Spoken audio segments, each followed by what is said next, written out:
Over the past 75 years, more than 10,000 chemicals have entered our food supply, but the EU allows just 300 additives. At Thrive Market, we prioritize quality, banning over 1,000 ingredients found in conventional grocery stores. Our Healthy Swap scanner helps you find better versions of your pantry essentials without the junk, dyes, or fillers, and everything is delivered right to your doorstep. So shop at a grocery store that actually cares about your health at thrivemarket.com/get started for 30% off your first order and a free $60 gift.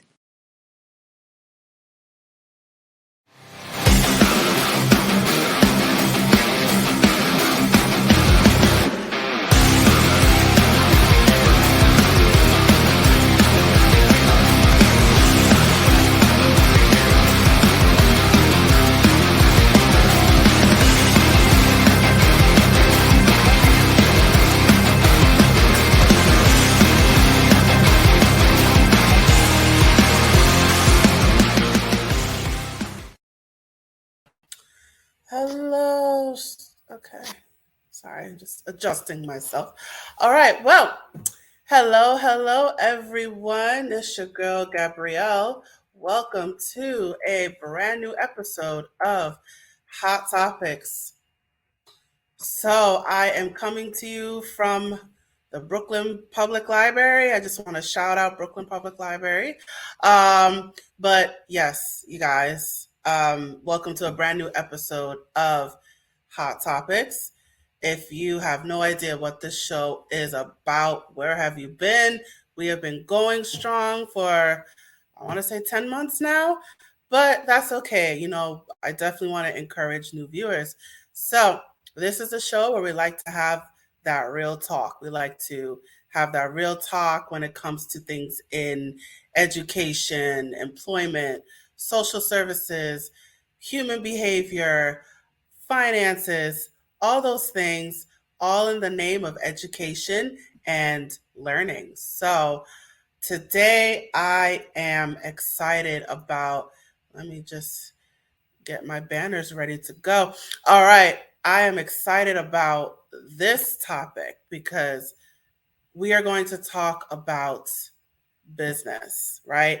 Particularly, we are going to get into how to start a business. And I'm excited about this topic because I always wanted to get the foundation going on this topic and actually dive deep into it. So, with that said, let's get right into it. So, this show is for the budding entrepreneurs, business owners. Maybe you're already an entrepreneur. Maybe you already own a business. You want to know about the legalities. Let's get right into it. Let's do this. So the topic of this episode today is, how do I start a business? Right? How do I start a business? How do I set it up? How do I um, what documents do I fill out? This is how do I start a business, but we're going to get into the legal part of it.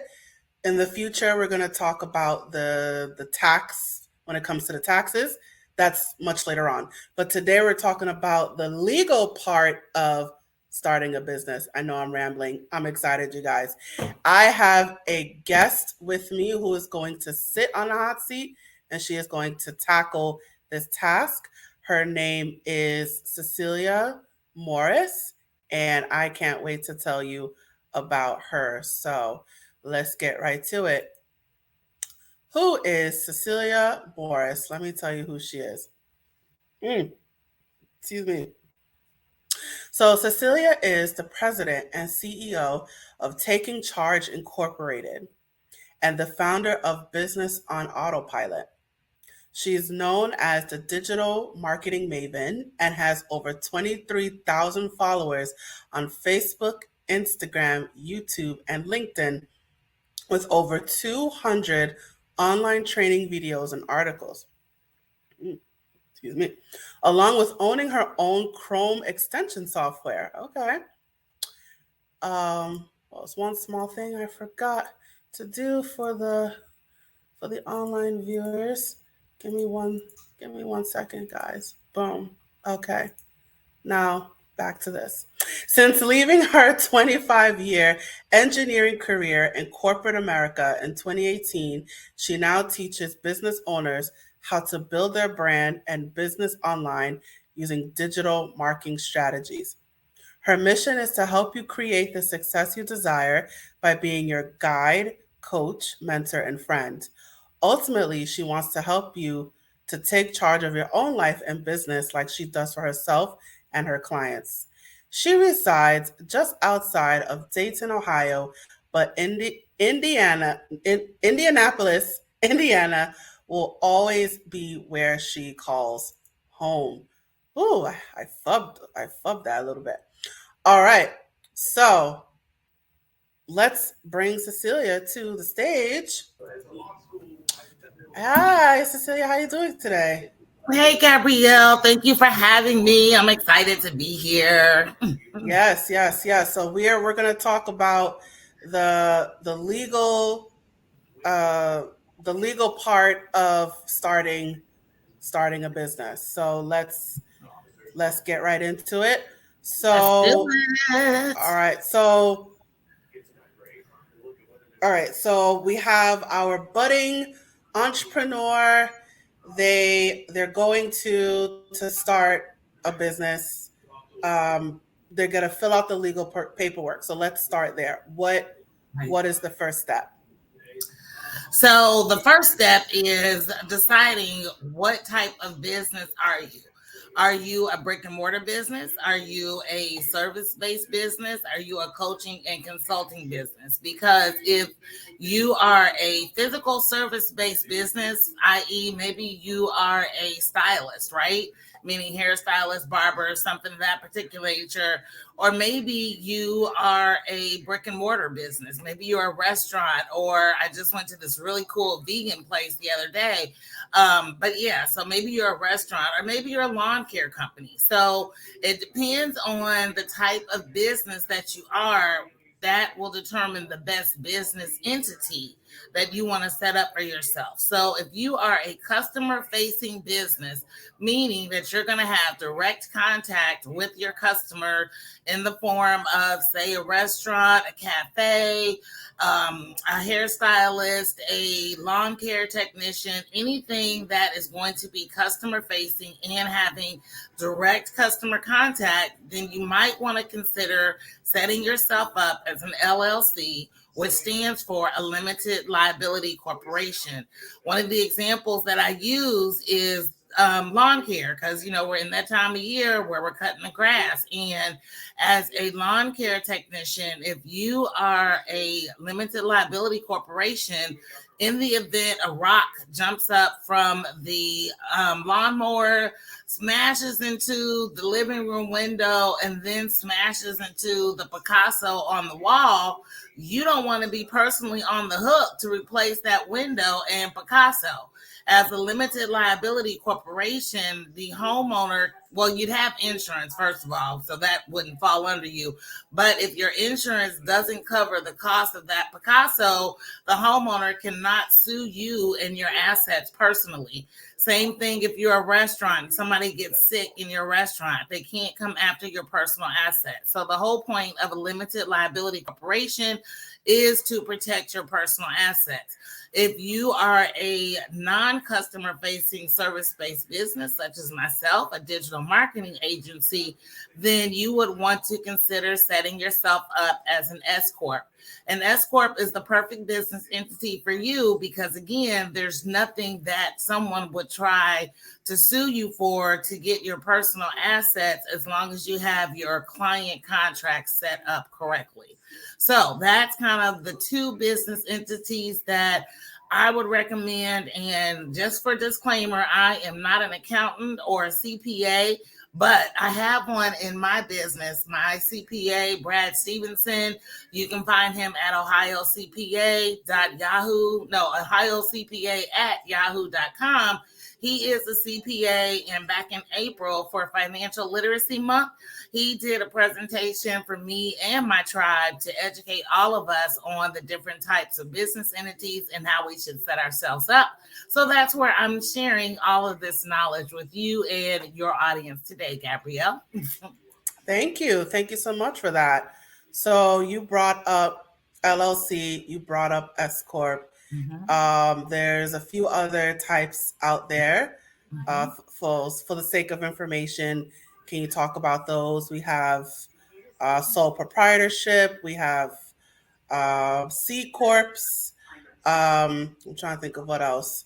I think there's a partnership. Or can you go into the other options? Sure. So a sole proprietorship is when you have a business, but you don't set yourself up as a corporation. So you file your business with your regular tax returns. The form that you would file would be a Schedule C. And let me preface this by saying if you set yourself up as a corporation, that means you've registered your corporate name with your state. Now, in terms of corporations and partnerships, not if, but when you register your corporation with the state, if you are a partnership, meaning your corporation is you and someone else, that can be, again, using the lawn care example, you and your best friend start a lawn care business, then you will need to include your partner's name and their percentage of ownership in the articles of incorporation. The same thing applies if you are opening a salon, you and your partner. And, I don't care if your partner is your spouse, your best friend, your sister, your brother, your uncle, your cousin, whoever you are in business with as a partnership.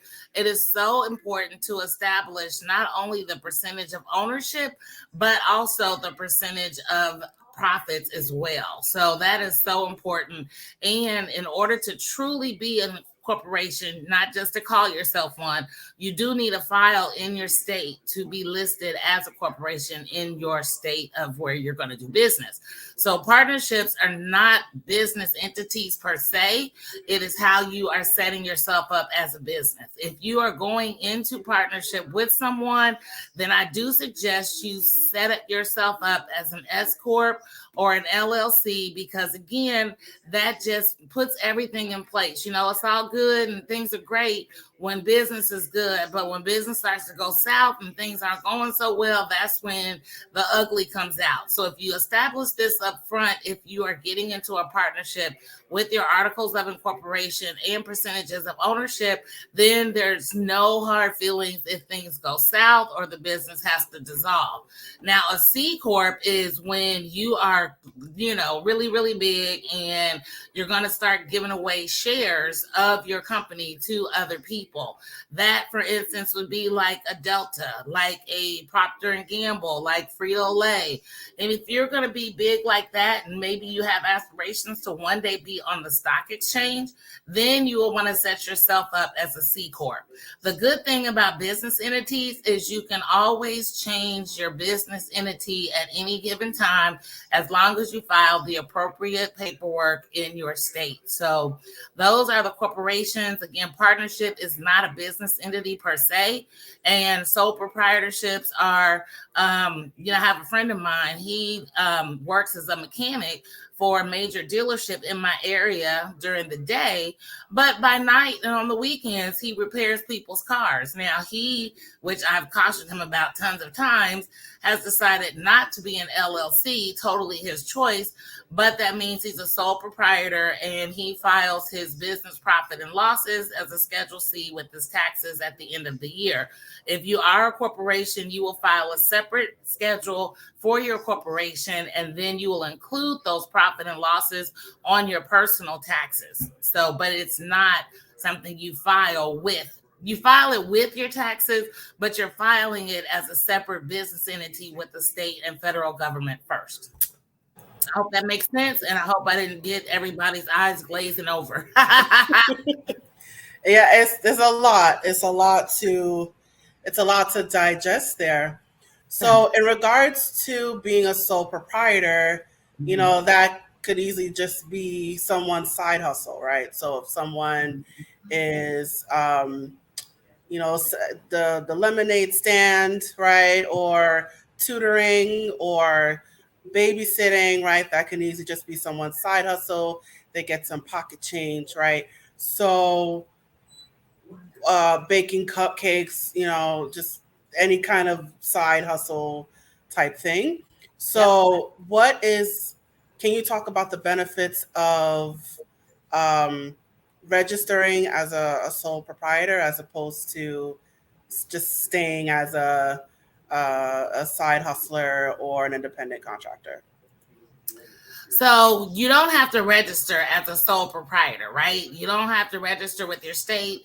The only reason why they care is because you're going to have to claim this income on your taxes, again, using Form Schedule C. You only register if you're a corporation, and then you file articles of incorporation in your state of residence. Let me say again that I am not an accountant or a CPA. This is just knowledge I've gotten from my CPA and the fact that I have been a corporation for, 19 years. Yeah, since 2003.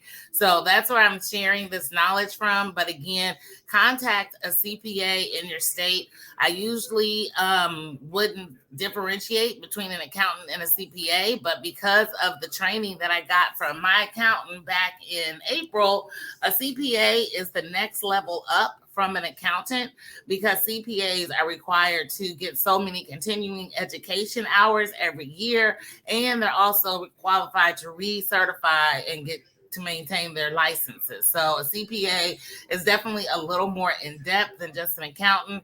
And I tell all my clients, you have a business and not a hobby. Treat it like a business and get the professionals in your circle that you need to handle your business finances. And that starts with a bare minimum of an accountant.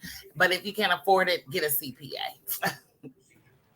All right, all right. So, that's very good advice. A lot of the questions that I may ask, or a lot of the things that we talk about, it may require some in-depth exploration. So, definitely encourage you guys watching or listening to get a CPA in your corner. So now, all right. So let's go back to corporation versus LLC. So, um, So let me jump in just a second, really quick. A corporation is an LLC. So a corporation can be an S Corp, a C Corp, or an LLC. Those are the three types of corporations. You can't be a corporation or an LLC. I just wanted to clarify that. All right. Sorry. I apologize for that. No, So we have S Corps, C Corps, LLC. So my understanding, the difference between, you talked about it earlier. The difference between an S Corp and a C Corp is C Corps. Um, those are for people that like the Facebooks of the world, like the McDonald's of the world. Like their business is not just local, but it's global, right? So you have global. You're dealing with different currencies. You may have hired like 10,000 employees. So um, those are big businesses, like super, super big. Those are the C corps, and then the smaller ones, like you and I, are like the S corporation. So is that fair to say? So it is fair to say, but I just want to kind of put a caveat in there, because small people like you and me can be an S Corp or an LLC, right? If you're going to be customer facing, meaning you're going to have direct contact with the customer in terms of your products or services, you certainly want to consider being an LLC. You can also be a C Corp. So let's say that you decide to start a restaurant franchise, right? Your restaurant franchise could have 3 different locations. If you've got 3 locations for your restaurant in 3 different cities, or even 3 in the same city, then you may want to consider setting yourself up as a C Corp, because you are doing bigger things than just stuff under your own name and own umbrella. Can you explain that further? So so we have 3 franchises. So you're hiring more people. So I imagine that, I'm just throwing a number out, that might be like 50 or 60 people. I understand different cities, but even because then there's different city laws and different city taxes. But if it's in the same city as well, you also recommend a C Corp? So my suggestion would be setting yourself up as a C Corp, because you've got 3 different businesses with 3 different profit and losses, right? All of them hopefully are going to be profitable, right? And they're going to be extremely successful, but you're going to want to track each of those entities separately, because you've got to track inventory separately. You got to track employees benefits, and I mean everything is tracked separately, because you've got to attribute the income and expenses to each of the different or the separate entities. So in that situation or something similar, the suggestion that I would give would be to set yourself up as a C Corp, because again, you've got multiple locations with different sets of incomes and expenses. So even if it's the same business, but it's multiple franchises, you still recommend the C Corp? Definitely, because again, you want to track what each business is doing separately, and think of it like a pot of gumbo, right? If you put everything in the pot, then you don't know what each individual business entity is doing. You may find that of your 3 locations, only one of them is turning a profit. So the one location is actually supporting the other 2. But unless you're tracking those incomes and expenses separately, you'll never know. Okay. All right. So let's talk about, filing under your social security number as opposed to an EIN number. So my understanding is if you're independent contractor, sole proprietor, you file under your social security number. And if you are S Corp, C Corp, LLC, you file under the EIN, the employer. I don't know what employer identification number. Yeah, that one. Can you talk about the separation there? Sure. So you can get an EIN without being a corporation, right? You don't have to be a corporation to have an EIN. If you are not a corporation and you have an EIN, I suggest you get a separate bank account. And you should always have a separate bank account for your business anyway, but you should get a separate bank account for your business, set it up with your bank using the EIN. This is what I suggest, whether or not you register yourself as a corporation. And again, I just have to say my suggestions are based on my education and knowledge that I've gotten from 19 years of working with CPAs, right? But with a EIN as a sole proprietor or independent contractor, you're going to file Schedule C with your personal taxes. If you are incorporated, meaning you filed the articles of incorporation in the state where you live, you are going to file a whole totally separate schedule with your corporation taxes, and then the profits and or loss, whatever your business does for the year, you would then claim on your personal taxes. So the difference is basically in the amount of tax that you pay. Whether you are a sole proprietor or independent contractor, you're going to pay taxes at the personal tax level, and that is considered income or loss. Whereas as a corporation, you're going to pay taxes at the corporate level, and then the profit or loss will be added to your personal taxes, but it's separate in the way that it's both taxed and filed if you're a corporation. Okay. Are you able to talk about the paperwork in terms of the paperwork involved, the articles of incorporation? Are you able to discuss that? So every state is different. So if you want to incorporate yourself, just do a Google search, right? You know, Google's got everything you need to know at your fingertips. What do we do before Google, by the way? But just do a Google search for your articles of incorporation in your state.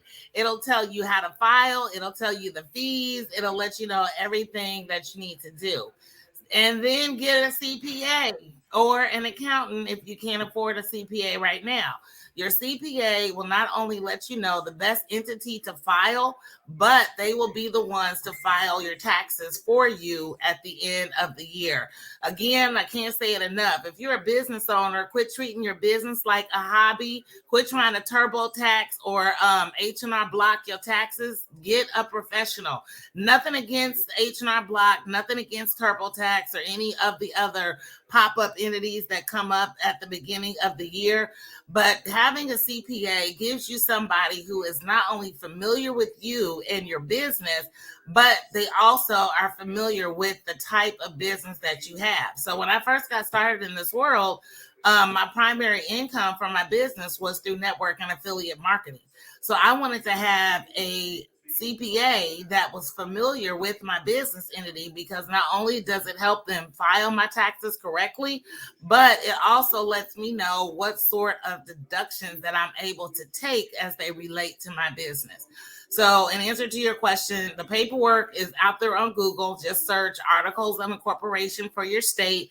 It'll tell you what you need to do to file and how much it costs. And then get yourself an accountant or a CPA who can talk you through the taxes that you need to file. They'll also talk you through the records that you need to keep. So that way, if the IRS comes knocking at your door, then you have everything in place and your ducks in a row. All right. Awesome. Awesome.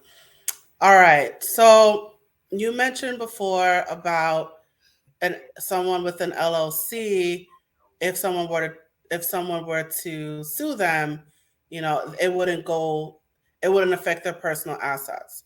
So someone with an S corp like myself, um, it's I'm service based, but like I asked you in your preliminary meeting, if I gave someone advice and then they took that advice and things just went south for them, um, they could still come back and sue me.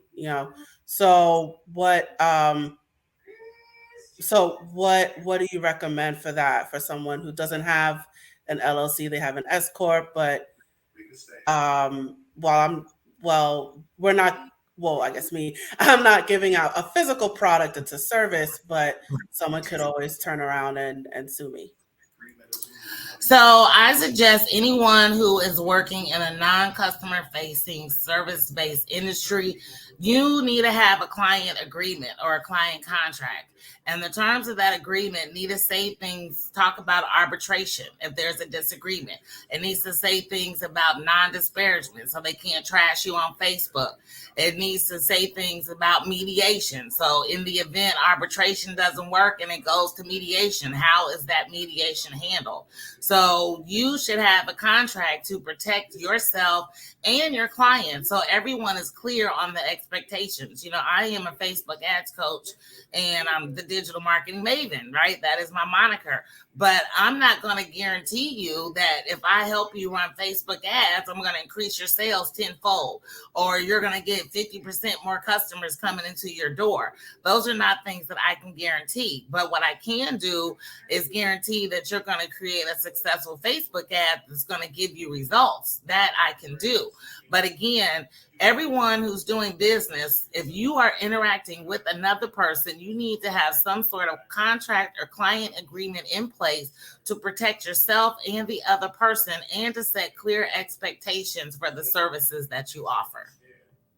And that will in turn protect your personal assets. All right, awesome, awesome. So now if someone wanted to hire employees, or in my case, I hire contractors, what is the best way to go in terms of business setup? So does it matter if they're an S corp or an LLC or even a sole proprietor? So if you were to hire someone, like say you hire a VA for your business, right? That's a virtual assistant. If you hire a VA, then they need to fill out a form W-9. That W-9 is the independent contractor form, because if you pay them, and I believe the limit is $600, if you pay them more than $600 in a calendar year, you need to give them a 1099 at the end of the year, and they need to file that income on their taxes. So that's if you're hiring, and that's whether you're hiring a VA, anybody that you're hiring, even if you're hiring an accountant, right? Or I guess a bookkeeper. Accountant will be different, but even if you're whoever you're hiring that you're going to pay as part of your business, if you're going to pay them more than $600, which again, double check that if you're watching in Facebook, YouTube land, but I believe the limit is $600. And if you're paying them more than $600 in a calendar year, you need to send them a 1099, because not only do you have to claim that as contractor payments, but they also have to claim that on their taxes as income. Now, a lot of what I do when I hire contractors, I go through Upwork or Freelancer, right? Those are contracted services, but I'm not paying the individual. I'm paying the platform. So with that, I don't have to have the individual file W-9 with me, and I don't have to issue them a 1099, because I'm contracting services through a platform versus giving it directly to an individual. Now, I'm sure Upwork, Freelancer, Fiverr, they have their own rules, because if the person makes more than $600, and none of my projects have been under $600, then I'm sure that Upwork has paperwork with the contractor, so that way they can not only report those payments, but the contractor can also claim that income on their personal taxes, depending on how they're set up. When you hire someone, you don't really care how they're set up, because that's not your concern. But you do care that you have a W-9 and 1099s for their end of year filings. So that's with independent contractors. So what about employees? So employees would, if you hire an employee and if they're true employees, then you got the W-2 like you would with any other job. And you'd have to also, if you hire an employee as an independent contractor, then you would also have them, if they're, so let me say this. If you're hiring them as an employee and you are going to be responsible for their taxes, they need to fill out a W-2, and you need to take taxes out of what you pay them. And that will be state, federal, and local taxes. If you are hiring them as an independent contractor, they need to fill out a W-9. And if you pay them over $600, again, I'm not 100% on the amount, you are going to have to send them a 1099 at the end of the year, so they can claim your payments as income on their taxes. And you also, with the W-9, they are then responsible for paying taxes on whatever you've paid them throughout the year. Whereas an employee with a W-2, you're going to be taking their taxes out per federal, state, and local guidelines. All right. And of course, you would have to be an S corp. You would have to be S corp, C corp, or LLC to get to be able to have employees or independent contractors under your name. You know, for if you go to places like Fiverr or Upwork where it's the company, not the person, then you can easily just remain a sole proprietor. Is that fair to say? So if you are a personal sole proprietor or independent contractor and you are hiring someone, the rules apply across the board. It doesn't matter if you're a sole proprietor, an S corp, a C corp, an LLC. If you are hiring someone and you are going to pay them more than $600 in the course of a calendar year, they either need to be a W-2 employee or a W-9 independent contractor. Okay. Yep. All right. So let's see. What are my thoughts now? All right. So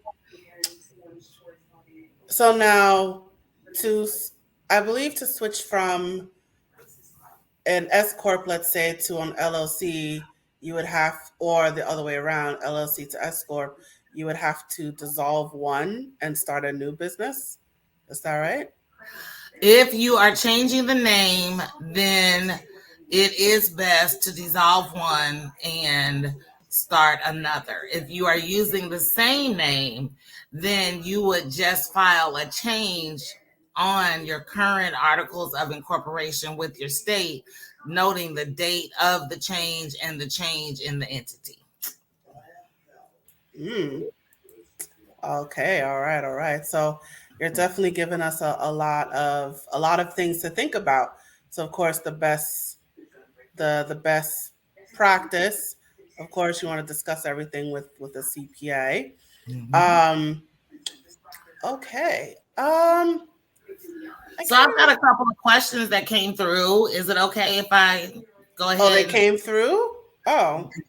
Yeah, so it came through in my messenger. So this is one of my clients. Her name is Cynthia, and she is asking about a bank account. So her question is, I need to have a bank account in the name of my LLC or DBA, but do I need a separate bank account for the LLC or the DBA? So that question is basically saying, so my company, Umbrella, is Taking Charge Incorporated. That is my corporation. That is what I'm listed under in the state of Ohio.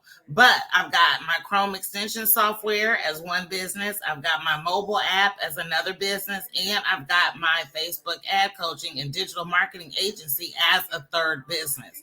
My bank account is set up under my corporate name, which is filed in the state of Ohio. And all of my business assets go into my business bank account. So, in answer to your question, Cynthia, you do not need a separate bank account for your LLC or DBA. You only need one bank account for the name that you are incorporated under with the articles that you filed with the state. And then your accountant will tell you how to track your income and expenses from the different business entities. Your accountant or CPA will help you with that, but you just need one bank account. All right, awesome. Any other questions came through? So the second part of her question is, does it need to be a business bank account? Yes, you do need to have a business bank account if you are a business. Again, I can't say it enough. If you're a business, act like a business, right? Treat your business like a business and have a business bank account. You're going to pay higher fees for a business bank account than you would for a personal bank account. But if you are serious about being in business, you want to set yourself up for success by having a business bank account. And the fees involved with the business bank account are tax deductible. So get a business bank account. Incorporate yourself. You will be happy in the long run because as you continue to build and grow your business, you'll be setting yourself up properly in the beginning so that way you don't have a lot of headaches down the road. All right, so what's wrong with the personal bank account? Why can't she just get a personal bank account and just call it a day? So you can get a separate bank account if you don't want to have a business account. But again, you need to keep your business income and expenses separate from your personal bank account. So if you just want to go to your current bank or another bank and open up a bank account in your name, again, that's totally fine. But you, as if you grow, to where you become big enough to where you're bringing in like six figures or even, high five figures in a calendar year, it behooves you to, again, have a business bank account. Treat your business like a business. And that means playing in the big leagues with the business bank account. Okay. I will also chime in there as well that you're filing whatever you're doing really. It's two separate things that you're filing. So you still have your personal return and you still have the business return. So even if you are a sole proprietor, let's say there's still the Schedule C. Um, so it's easy to tell the difference between personal and business when you have separate accounts. Um, So it's easy for that. Now, I also recommend the business. But one small thing, when you receive money from other vendors, they will address the check to the business, not to you. So if you have a personal bank account, the check won't deposit because it's technically is to address to the business and not to you, right? So I agree with Cecelia to act like a business, right? Get the business bank account so when people pay you, they will pay you in the business name, not in your name, and you will be able to cash them checks. Okay. All right. Any other questions came through? Let's see. She says, and I still want to find out if you know anything about running your business as an umbrella. So again, she's asking about the structure of your business. And I just implore everyone listening to this live or replay, get with a professional. A professional will tell you not only the proper way to set up your business when you get started, but also how to do it so you're set up for growth as well. So when it comes to your structure, if you need to be an LLC, an S Corp, a C Corp, a sole proprietor, any of that will be best answered by a CPA who understands your business model and understands your long-term business vision. All right, all right, all right, all right. Any other questions that came through? That was it in my chat. Let me check my pages and see if I see anything there as we're going through here. Doing a quick double check. I don't see any questions as of yet, but I'm sure once this all starts to sink in and people start thinking about it, we might see some residual questions after this live. All right. All right, all right, all right. All right. So I think we covered most of it. And if anyone watching, if you watching or listening, feel free to reach out for if you have any questions. But all right, I think we can start to wind things down. So I'm sorry, let me switch back to my face. So do you have any final words of wisdom that you would like to share with our audience? The only thing I want to say is if you're watching this video, then that means you are considering becoming a business owner. So I want to congratulate you and give you a round of applause in taking the first step of being a business owner. And that is watching this video to find out what type of business entity that you need to be and you should have for your business. I think you're well on your way to seeing success as long as you make sure you lay the proper foundation. And that includes getting a business name, incorporating yourself in your state, and finding an accountant at the least, a CPA at best, to tell you how to properly structure your business and your taxes for maximum profitability.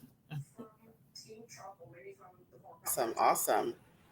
And so again, to stress, get yourself a CPA, get yourself someone that specializes in how to organize it. And I mean, my just throwing in my 2 cents. So there's being a side hustler and being a business owner, right? So when you elevate to, I'm going to say when, not if, when you elevate to becoming a business owner, you're able to, you're ready to hire people, you're ready to have those multiple franchises, you're ready to expand to different states, whatever it is. It definitely helps to it's sort of like creating a separate identity, and feel free to chime in, Cecelia. So getting a DBA, getting the EIN, getting the business bank account. So sort of creating a separate life form in a way. And all of that will be easy for you to maneuver. So when you go big, you do big things, but when you do big things, it gets complicated. So when it gets complicated, get yourself a CPA. All right, so that's it for my words of wisdom. All right, you guys, it's promo time. All right, so Cecelia, thank you so much for joining me today. And you guys, Cecelia is all over the web and all over that social media. So you can go to her website to learn about her services, www.ceciliafmorris.com. She's also on Facebook, Instagram, LinkedIn, Twitter, and YouTube. So definitely hit her up on all of her social media.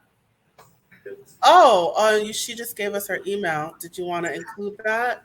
No, I'm actually dropping the email for my CPA. His name is Brad Stevenson. He's licensed in all 50 states and Puerto Rico. He is a CPA and he can do your taxes regardless of where you live as long as you are in the United States. He is also available to give you consults, and just let him know that I referred you and he will definitely get you hooked up to make sure that you're on the right path. His name is Brad Stevenson, and I just dropped his email in the chat, and just let him know that I referred you, Cecelia Morris. All right, let me just take a moment and put that up there. So you just gave us a referral. Okay. And his name is Brad Stevenson, Stevensonson. Stephenson. Son. Okay. Or is All it right. S-E-N? I'm not sure. S-O-N or S-E-N? Brad Stevenson. All right. Well, we'll figure out, Mr. Stevenson. Sorry about that. Okay. All right. So Cecelia just gave y'all a referral, y'all. So is he like in person or virtual or a mix? He is virtual. I met him in Ohio. He lived here and he got married. His wife got a great job working for a judge. They moved to West Virginia, but I love him so much, I'm sticking with him. All right, there you go. Cecelia just gave y'all a referral for an awesome CPA, and he is virtual, you guys. So his name is Brad Stevenson. Hopefully we spelled his name right. Email address is ohiocpa@yahoo.com. Right? So ohiocpa@yahoo.com. You got yourself a referral, guys.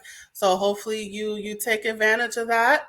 And for all of this information will be in the description. So if you don't have a pen and paper handy, don't worry.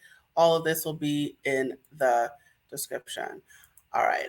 Celia, I wanted to give you a moment to talk about your business and what you do and all that good stuff. Oh, well, thank you, Gabrielle, I'm sorry. I am the digital marketing maven, and I teach online business owners how to create highly successful and profitable Facebook ads. If you don't want to learn how to do Facebook ads, I am also a digital ads agency where I will run your profitable and successful Facebook ads for you. I do host a monthly masterclass. My next masterclass is scheduled for July 12th through the 14th, where I will show you how you can have the blueprint for your very first or next Facebook ad in 3 days and 3 hours. If you want to get in on the masterclass, my name, Cecelia Morris, is here on this video. Just go to my Facebook page, click on my cover photo, and you'll get all the information to sign up for the masterclass. Again, my goal is that we all stay current and relevant on social media to generate leads, clients, and sales, and to have a good CPA in our back pocket to make sure that we are paying our taxes properly and racking up those profits. So thank you again, Gabrielle. If anyone wants to reach out to me, hit me up on any of my social media under Cecelia Morris. And I look forward to talking with any of you who are interested in learning how to build your brand and your business online using digital marketing strategies. Oh, you're muted. Muted. All right. So thank you again, Cecelia. Thank you for all that wonderful information. And you guys, taking all that information, I hope you guys take advantage of Cecelia and her services. And I encourage all of you to reach out to her. All right, Cecelia, thank you so much for joining me today. Thank you for having me. I really appreciate you allowing me to be on your platform. And I hope your audience got some good information, and hit Brad up if you have any sort of CPA questions about your business. Okay, awesome. Oh, wait. So, let me see if we can play your hype video.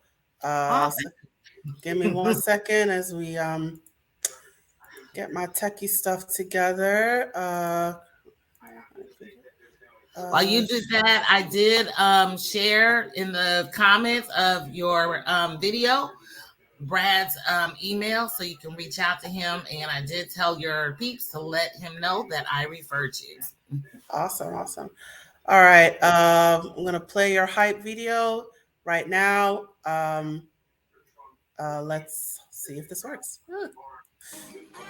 Affectionately known as the digital marketing maven, Cecelia is an engineer by education and a home business owner by desire. She walked away from a 25-year career in corporate America 4 years ago and never looked back. She's helped clients as close as her hometown and as far away as Australia see the business success they desire by coaching them to create highly successful and profitable Facebook ads. While everyone else was screaming the sky's falling, when Facebook announced the Apple iOS ad changes, Cecelia was teaching her clients how to pivot and how to create amazing Facebook ads that generate leads, clients, and sales. Cecelia has spoken on stage, been featured in articles from Fox, CBS, and NBC, and she has over 200 training videos on her social media platforms. Cecelia has helped dozens of clients grow their business with Facebook ads, and she is here with you to share her insight and expertise for building your brand and your business online using digital marketing strategies. Please help me give a warm welcome to Cecelia Morris, the digital marketing maven.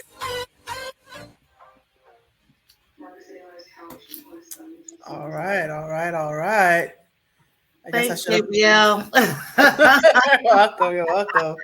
All right, my dear. Thank you so much. So I'm going to place you backstage now.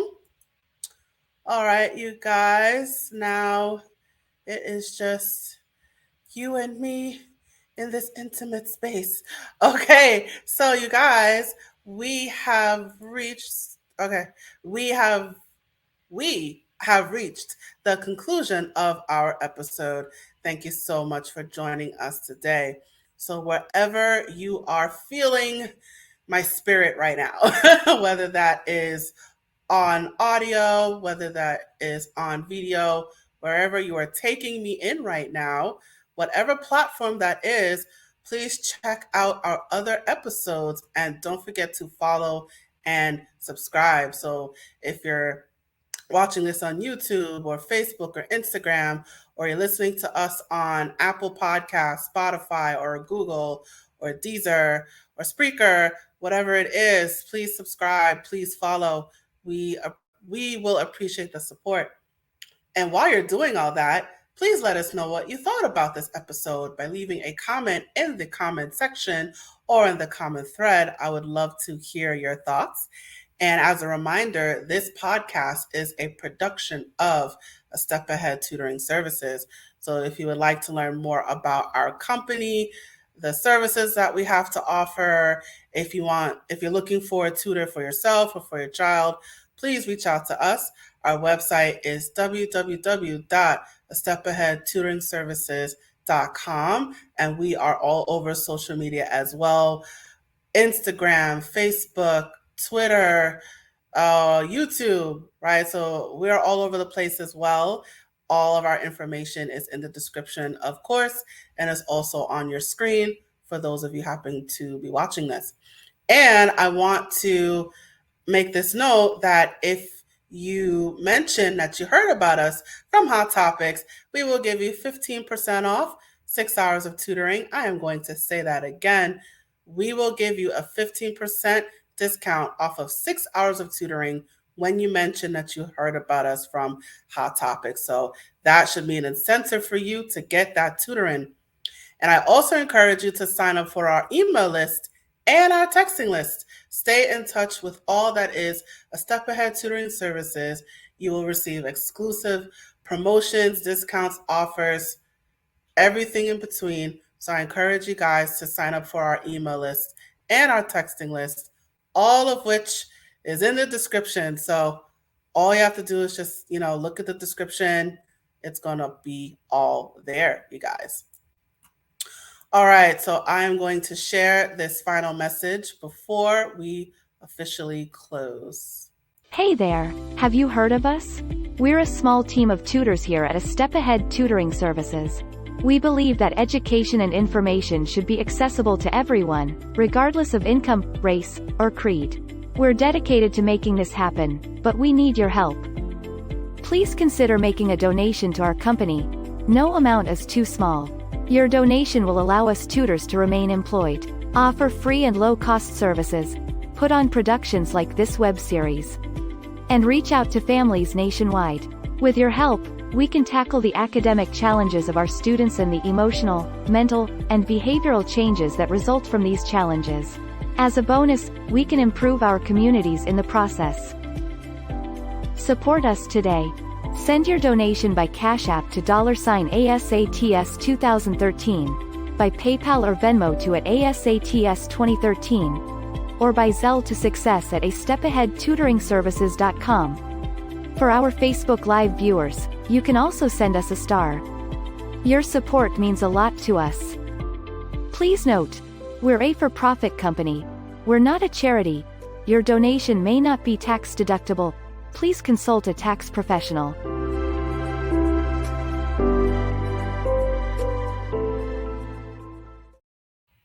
Awesome, you guys. Sorry, something just occurred to me. We didn't even touch on nonprofits. Everything we talked about today is a for-profit thing, but that could be nonprofits is a whole other thing. It's a whole other beast, you guys. So that might be another episode. Who knows?